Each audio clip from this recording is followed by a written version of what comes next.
ذاکر اور نوحہ خان کا بیٹا فاسق دیکھا ہے، متقی پرہیزگار ایسے ایسے کہ 3 مہینے روزے رکھنے والے سال کے اندر، مسجدوں کے ٹرسٹی، سینٹرز کو چلانے والے، 10 سال 20 سال سینٹرز چلانے والے، ان کے بچوں کو فاسق نہیں کافر بھی دیکھ، کافر، دین مبین سے خارج۔ اور یہ سنی والی باتیں نہیں کر رہا ہوں، سنی سنائی دیکھی باتیں کر رہا ہوں۔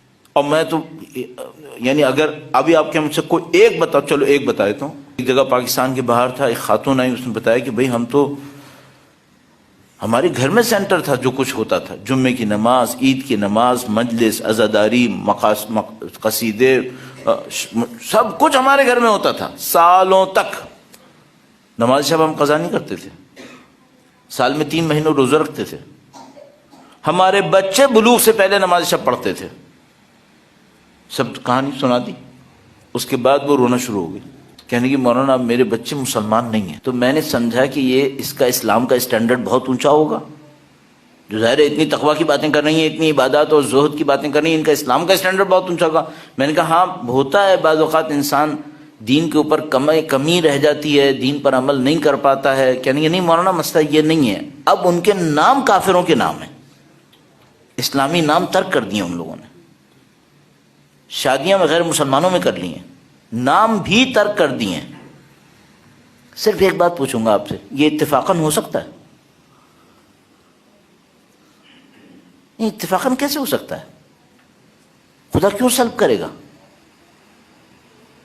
یہ لوگ جو ہمارے دوست احباب ہم سے کہتے رہتے ہیں نا، پاکستان میں یہ خرابی، پاکستان میں وہ خرابی، یہاں کوئی تقویٰ نہیں ہے، یہاں کوئی پرہیزگاری نہیں ہے، یہاں یہ نہیں ہے، وہاں نہیں ہے۔ میں کہوں گا یہاں پہ کم سے کم ایک بات ہے، بچہ تو مسلمان رہتا ہے، 2 نسل بعد شاید واپس آ جائے تقویٰ کے اوپر۔ وہاں تو مصیبت یہ ہے کہ ایک دن نکلتا ہے تو گونزالس بن جاتا ہے، پتہ نہیں رونالڈو بن جاتا ہے، کیا کیا بن جاتا ہے، انسان نہیں رہتا وہ اپنے معاملے میں۔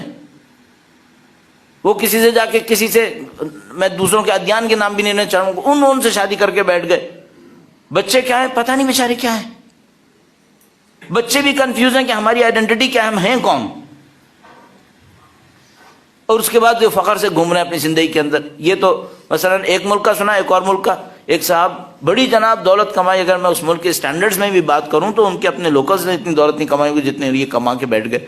وہ سارے کام کر لیے، 2 لڑکے باہر، اپنے گھر کے باہر جو ظاہر دوسری جگہوں کے اوپر رہ رہے تھے، بابا کا انتقال ہو گیا، مر گئے۔ وہ جائیدادوں کا ڈھیر، جائیدادوں کے ڈھیر کے ساتھ مر گئے۔ تو جو سینٹر کو وہ تھوڑا بہت کبھی کبھی سپورٹ کر دیا کرتے تھے، ان کے لوگ پہنچے بھائی کہ اس کو دفنانا ہے، اس کو کفن وغیرہ دینا ہے۔ تو اب لوگوں نے کہا کہ بھائی ٹھیک ہے، ہم کفن وفن تو دے دیں گے، ان کے بچوں کو تو کم سے کم اطلاع دو۔ تو ان کے بیٹے کو فون کیا کہ بھائی وہ آئے گا، پھر وہ ظاہر سپروائز کرے گا اس سارے ایشو کو کہ بھائی کب کفن ہے، کب دفن ہے، کب مجلس ہے، یہ ہے وہ۔ اس کو فون کیا اور اس کو بتایا کہ بیٹا آپ پریشان نہیں ہو، ہم آپ کے بابا کا تمام کفن دفن وغیرہ تیاری کر رہے ہیں۔ اس نے کہا نہیں مجھے کوئی پریشانی نہیں ہے، صرف یہ بتا دو کہ جنازہ کتنے بجے ہے، میں ضرور آؤں گا۔ کہنے کا وہ وعدے کے مطابق جنازے کے ٹائم پر آیا، اپنی بیویوں کے ساتھ دونوں، وہ اسکرٹس پہنی ہوئی تھی بلیک ڈریس کے اندر۔ انہوں نے وہاں پہ کھڑے ہو کر تھوڑا تعظیم میں خاموش رہے، بعد میں گاڑی میں بیٹھے چلے گئے۔ باقی تو آپ سنبھال ہی رہے ہو نا۔ کم سے کم اس سے ہم یہاں بچے ہوئے، نسلیں مسلمان رہتی ہیں۔ ہاں ٹھیک ہے، فاسق ہو سکتے ہیں، گناہگار ہو سکتے ہیں، کم سے کم مسلمان تو رہتے ہیں۔ شاید تیسری نسل میں ایک بچہ آ جائے جو ڈھنگ کا انسان بن جائے۔ تو بھائی کچھ حساب کریں، یہ جو نعمتیں چھنتی ہیں یہ خدا زبردستی تھوڑی چھینتا ہے، خدا تو زبردستی دیتا ہے۔ چھنتی ہیں تو ذمہ دار ہم ہیں۔ خدا نے متعال فرماتا ہے قرآن کریم میں، ظہر الفساد فی البر والبحر بما کسبت ایدی الناس۔ فرمایا یہ جو خشکی اور تری میں فساد ظاہر ہوا ہے، یہ اس کی وجہ سے جو لوگوں نے اپنے ہاتھوں سے کمایا ہے۔ لوگوں نے فساد کمایا ہے، لوگوں نے زمین و آسمان کو فاسد کیا ہے گناہوں کی وجہ سے۔ تو میں آؤں گا اس موضوع کے اوپر۔ عزیزان محترم، خدا نے ہمیں نعمت دی ہے۔ اب میں چند دن پہلے بھی کہیں پہ عرض کر رہا تھا کہ بھائی اگر مجھ سے کوئی مقایسہ کرے، مجھ سے کوئی کہے بھائی مقابلہ کرو، کس بات کا مقابلہ؟ سڑک ٹوٹی پھوٹی ہے، سڑک صاف ستھری ہے، گھر چھوٹا سا ہے، گھر بہت بڑا ہے، لائف کی فیسلٹیز کے لیے اسٹرگل کرنی پڑتی ہے، لائف کی فیسلٹیز بالکل مہیا ہیں۔ یہ دو، یہی ہو گیا نا پاکستان و غیر پاکستان۔ یہاں پہ 70% چانس، 80% چانس، 90% چانس ہے کہ اگلی نسل مسلمان رہے گی۔ اور میں آپ کی خدمت میں ان کے اسٹیٹسٹکس کے مطابق عرض کر رہا ہوں 20% سے کم چانس ہے کہ پوتے مسلمان ہوں گے. ٹوٹی ہوئی روڈ چاہیے یا اچھی روڈ چاہیے؟ میں کہوں گا بھائی مجھے ٹوٹی ہوئی چاہیے. بیسک فیسلٹیز کے لیے لڑنا پڑے گا، میں کہوں گا میں لڑ لوں گا. لوڈ شیڈنگ برداشت ہاں میں کر لوں گا. شاید مارے جاؤ، میں کہوں گا یہ بھی قبول ہے. نہیں برداشت کر سکتا میرے پوتے پوتیوں کے اندر، نواسے نواسیوں کے اندر 20% سے کم چانس ہوگا کہ مسلمان ہوں گے.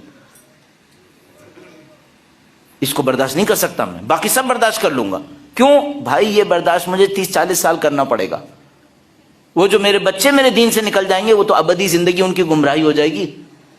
کس کی میں کیا قیمت دوں؟ سڑکوں کی قیمت بچوں کے ایمان پہ دوں؟